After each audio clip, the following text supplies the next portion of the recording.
Hello and welcome to another episode of One-on-One Shadow Boxing. Have your say. Today my guest at the WTV studios, Teresa von Lieshout. Teresa, hello, Tibor. welcome. Welcome, thank you. Today's topic is the debt prison. People going to prison because they owing money. They're going to prison even if they not borrowed that money from anyone. And that's our current subject, and we would like to hear some opinion from Teresa. Why does it happen? How long this is happening?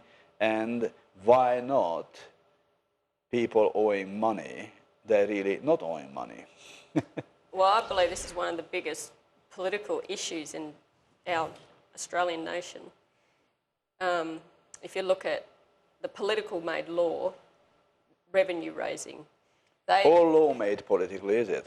So it's not the only one. It's the political-made law.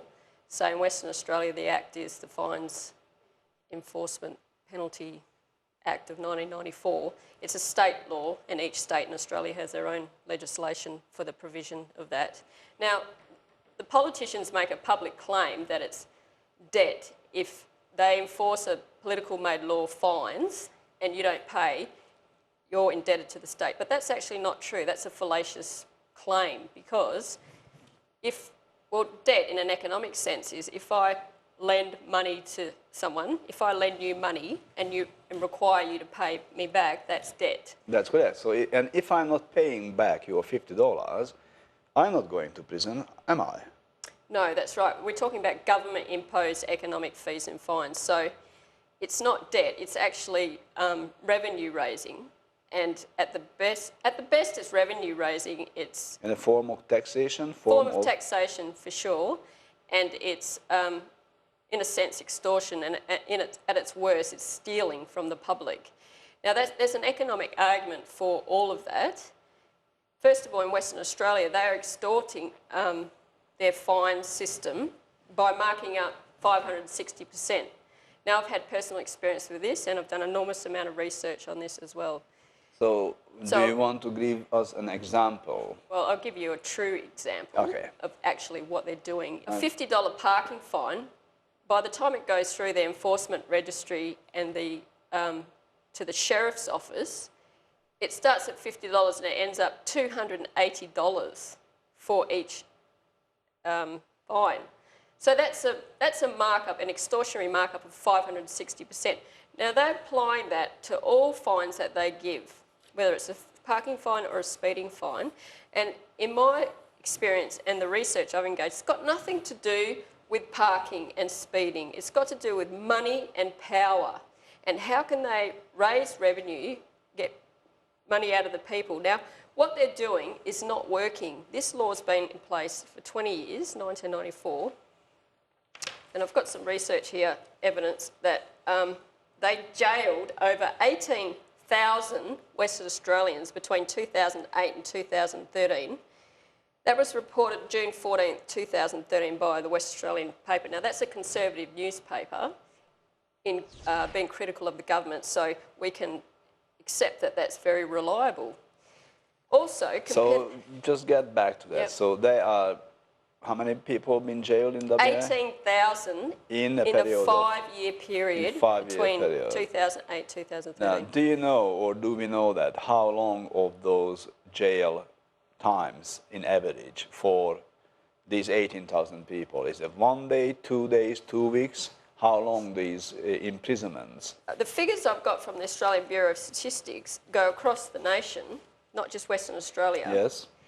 And I tried to dig out some qualitative data on this, and what I found was, well, the figures from 2012, 2013, so that's a 1-year period, applies across the nation, and it's a mean sentence length.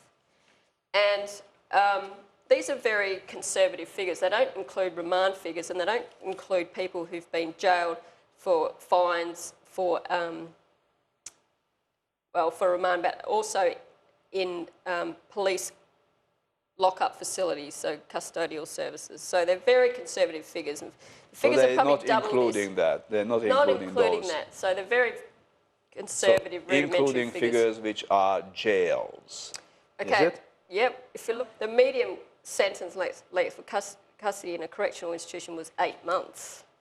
That's across the nation. That's not very long, but... Yes, but that's for debt or... Well, 9% of those figures were for traffic and vehicle-related offences. So what's definitely happening in Australia has been happening, and there's other figures that concur with this, is that their politicians with their law, revenue raising, using the police, using the court, councils, system, yeah. using the magistrates court primarily, like a bank, and using the sheriff's office, in my view, violent and destructive methods for revenue raising. They're targeting people's cars, and we know that they're doing that for revenue raising in Australia for many years, and all the states, and what they're doing deliberately to raise revenue. As I said, it's not to do with parking regulations or speeding. It's a way to make money. And the way they target Australian people's cars to raise revenue, in my view, is destructive. Because if you can't drive, you can't get to work. It's very destructive.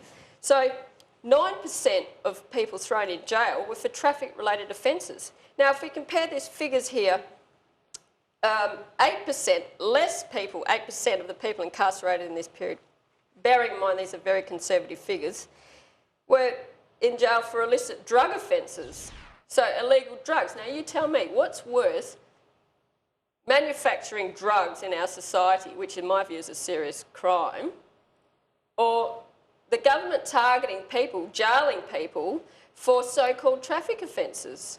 The figure was higher for traffic offences. But the government say that traffic offences kill people like drug manufacturing. That's the justification for jailing the traffic offenders. In my view, that's a fallacious argument. Again, if you look at the legislation, what it says, and the way that they collect the revenue through using the councils with the fines, using the police, using the sheriff's office, which they can go seize your property without giving the victim a hearing. So that it's about money. It's what they're doing is to raise revenue. It's not. We all know driving a vehicle is a dangerous activity. You take your own risk. It's a risk that every driver takes of whatever vehicle when they get in a vehicle and drive a car. But targeting people's cars is not solving the problem. It's a futile pursuit, what they're doing. They've got the wrong focus. I just think that in my view, prisons are for murderers, rapists, pedophiles, people, serious corporate criminals like bankers, what they're doing in Iceland. You know, they jail their bankers for serious corporate crime. Not people who've got no job, no money, nowhere to live, and 18,000 people in this state, poor people, the poorest people in our state, thrown in jail for having no money, like saying, really what the law says is, give us your money. We want to get money out of you. We will do whatever we can to get money out of you, use violent means, use destructive means, and if you don't give us your money, if you don't have that money to give us, we're going to throw you in jail. No, Teresa. And they've been doing this for a long time. But Teresa, just following, we will get into the figures again, right. But just something now. You say it's a revenue raising, okay? Yeah. Now, if these 18,000 people couldn't pay their fines and they went to jail, the government didn't really raise revenue, did they? That's right. They lost revenue because of the cost of keeping the people in jail. Yes. For as many, as short or as long period they need to. That's cost us money. So where is the revenue raising aspect of this? It's a silly exercise, seems to me, because neither way is working.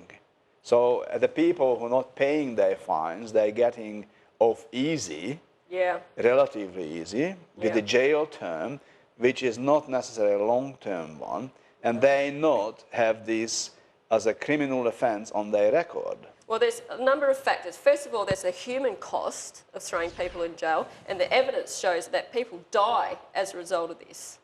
So not only does it cause a whole range of moral problems for that person's life, it results in death, which is another problem of the legislation. Secondly, the cost of incarceration, as you raised, is about $100,000 a year per person. So not only are they not getting any money out of these people, like trying to get blood out of a stone, the additional cost to the public and the taxpayer is far greater than any economic gain. So, as I said, every person that's incarcerated for a year, it's about $100,000 a year. Plus, there's an additional economic cost on top of that, because if these 18,000 victims who were incarcerated in this 5-year period in WA, if they were living in the community, if not working, at least getting a social security benefit, they're using that money to go to the shops and buy things and buy food, and they're participating in the economy. So they're actually out there spending money, even if it's not that much money. They are helping the business people, and they are contributing to the economy by being in the community and spending money. And that it's just not worth it. And then you look at the human cost of incarceration. Now, recently there was a... Before you go there, we have to have a short break, right, Teresa. And after the break, stay with us, because we're coming back with more discussion with Teresa on the debt prison system which we got in Australia.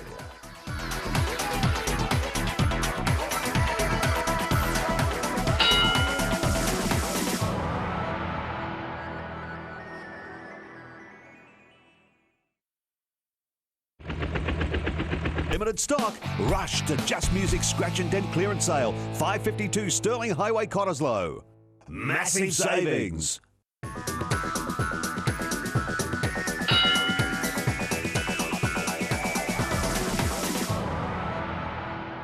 Hello and welcome back to One-on-One Shadowboxing. Have your say. Today we are here in WTV studios with Teresa von Lieshout. Teresa, we started the discussion on this very important issue of debt prison.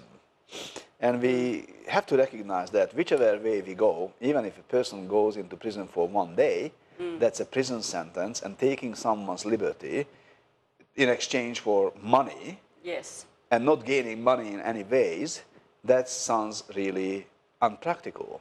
Some can say that's very stupid. So why are we doing that? You say because of political motivation. But let's go there. Okay, say for example, if you got a $300 accumulated fine because you got a parking ticket for $50, what's happening to you if you got that fine? What's the next step? Well, say this is your only fine. Okay, from the government's perspective, they want you to make an arrangement plan, time plan for payment, and then if you fail that, they are clamping cars throughout the southwest. Now they're doing that en masse. How long they're clamping the cars, and who is putting the clamps on the cars? The sheriff's office is putting the clamps on the cars, and they go into your property and they don't give you the paperwork. In my case, they didn't give me any paperwork. They just clamped my car and I cut it off because I refused to give money to the government for a whole range of reasons. So you protested to not giving money for the government? It's a political protest over a whole range of reasons why I did that. Okay, what the reasons are having the political protest? Everyone can have political protest on the street, at home, or somewhere. Yep. So you decided you have to protest against something. The something is the collection of the money by the government as an extortion on people, because that's why they're doing it, and as an extra tax. And you, as a candidate politician, you say, I have to protest. So you're protesting. The consequences are, and what's your protest points? You say you got few points why you protest. Well, there's a whole lot of points. I mean, tell us.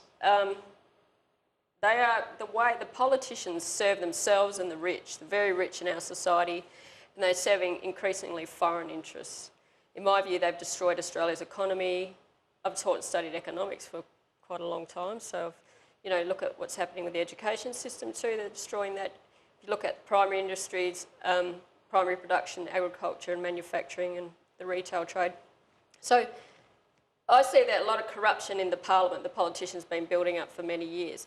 There's a lot of homelessness in our society. There's a lot of suicide in our society. there's that, you know, my view on psychiatry is that they kill people with their treatments, and a lot of people, thousands of people, tens of thousands over the years get jailed for nothing, because they're trying to get money out of people. Now, you get to a point where the political made law is destructive, in my view. And you decided, because of these reasons, you should not give the economical benefit for the government or the representatives of the governments, different levels of governments, with parking fine or speeding fine. Nothing, taxation. Nothing. I think every Australian should stop paying money to the government until we get rid of Liberal, Labor politicians, Greens and Nationals. They've been controlling the parliament since the Second World War, particularly Liberal Labor, and the corruption is mind-blowing. There are millions of Australians who agree with me and know what's going on, and they are fighting as well. But your fight is focused on not giving them any aid, any money. Yeah, leave our parliaments. I'm saying the corruption is too much. Even if they issue the penalty. Okay. Yeah, they violently assaulted me at the front of my home. They stole my research equipment. They threw me in jail one night already, and they want to jail me again. I've got an appeal in the Supreme Court. But so Teresa, take a stand. Everyone understands now why you protest, so you're protesting. So if you got the fine, why don't they put you into jail? Why are they going to your asset? I mean, if you got this money. They want the money. They don't care about my life or my political and economic views or my fight for good things for our society. But you say, Teresa, you just say before, money. But you just say before, people going to jail because they're not paying their fines. Yeah. So if you're not paying, you should go to jail. So how the asset confiscation comes into this one? Because they want the money. I've got a house, so I'm saying I'm not paying you because of your corruption.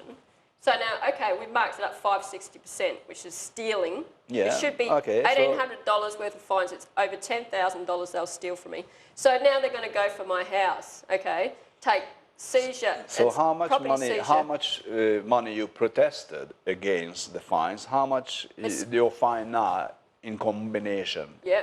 Well, it should be about $1,800 based on about $50 parking fees. This is over parking fees. Yes. And they're going to take over $10,000 off me because they marked it up 560%. And when I find out from the research they're doing that across the state, well, no wonder they sent 18,000 people to jail in that 5-year period because they've been marking it up. If you don't pay, but they went to jail. Why don't you go to jail? Because I've got a house and they just want money. So they go for my house. So it's a provision in the law. Because I don't, is that a provision in the law when they can take your assets? Sheriff's office. Well, first they clamped my car and I cut it off. Then they go for my house because it's the sheriff's office. Using the sheriff's office to violently raise... Who is that? What is that? Well, what I worked out... How long we got the sheriff's office in this country? Yeah, what I worked out from the sheriff's office is it's its own court.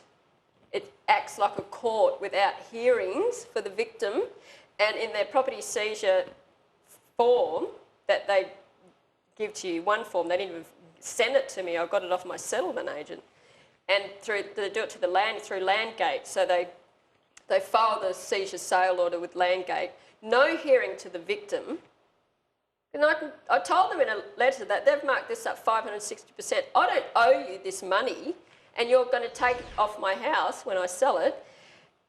They put the Perth Magistrates Court on the paperwork there, but they don't use the Perth Magistrates Court for a hearing or anything. I went into the Perth Magistrates Court and said, has there been any hearing scheduled for this action, or is it registered with your court? It's not even registered with the Perth Magistrates Court. Now, the banks, when they take seizure of a property, they use the Supreme Court, but the government, when they take seizure of a property, they use the Magistrates Court without any hearing. At least the Supreme Court's offering hearings when the corporate sector do it. But when the government does it, they just send you the paperwork, no hearing, put the Perth Magistrates Court on there, bang, think they've got a right to take your property. That's stealing. That's stealing in my view. It's not a debt. They didn't lend anything to me. They didn't lend any money to these 18,000 people that they jailed in this 5-year period. That doesn't include this year, 2014, which would be another probably 3,000 people. That's just this state, and people die as a result of it. We've got Australian Bureau of Statistics figures about suicide. published 2010 in their report, suicide remains the leading cause of death for all Australians between 15 and 34 years of age, despite decreases in the suicide rate over the past decade. In my view, what's happening in Australia, political and government-driven suicide, based on the numbers of incarceration of people and the homeless rate, the number of people homeless, 105,000 in 2012 was the figure, 105,000 homeless Australians, plus they deprive people of their liberty in other ways, psychiatric facilities, you know, that actually increases the risk of suicide, because even on their drugs packet it says their drugs increase the risk of suicide. And we take the case of this young woman that died in the Pilbara, 22 years of age. Now, she went into the jail because he owed money. Fines. $1,000, yeah. $1,000 worth of fines. Yep. We don't know how she accumulated that, or how can you have a $1,000 one. But that was equal with how many days of jail? 4. They were going to keep her in the watch house for 4 days. That's the police watch house. And she died in that She died. custody. Yes. Okay. Now, the family's demanding answers, of course. If you look at Michael Mission's comments, Liberal Attorney General WA, Aboriginal people will not get fined if they do not break the law. If they choose to break the law and get fined and cannot, or choose not to pay it at once, they can enter into a time to pay arrangement or work and development orders to meet their obligations. And then also, he says, it is not a matter of automatically jailing people as a default on paying fines. There are a number of ways people can avoid being put in jail. That's a fallacious claim. That's not true based on the volume of numbers that they've been jailing for years. If they choose not to avail themselves of that, then there is nothing the government can do about it, but to say there is no consequence if you refuse to pay a fine means that people have a licence to break the law, maybe in petty ways, but without consequences, and that just reduces the respect of the rule of law. A woman has died. This woman was killed under government action in a government facility, and all he can talk about is money. The laws that they create, like this 1994 Act, Fines Act, results in the death of people. And they are guilty of that and accountable for that, and they can take the blame for it. So what can we do, Teresa? What to do? Scrap the law. Pardon? Is it what to do? Scrap the law? Scrap the law and focus on helping people, creating jobs for people, creating proper housing for people, building supportive family and social networks, investing more in education. People can be working or studying. Have special job programs where people, if they've been unemployed, change the Centrelink to Government Employment Agency. I outlined my economic vision in a video on my YouTube channel, and I outlined all my economic ideas about how to create jobs for Australians and help people access housing and not locking people up for nothing. You know, Teresa, thank you for coming again. Thank you. And I wish you all the best to fight this fight. Tune in again next week, same channel, same time. One-on-one shadow boxing. Have your say.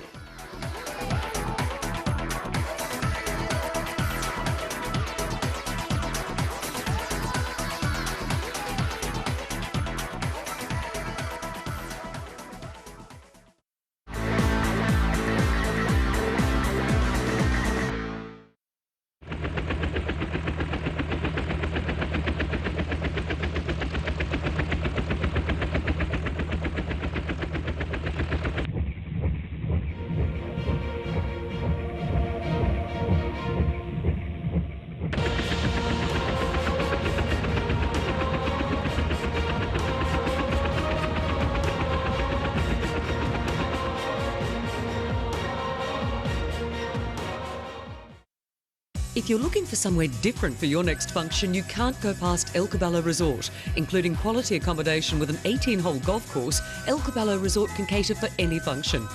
Just 25 minutes from Midland, your guests will love the picturesque surroundings, our international chef and quality service.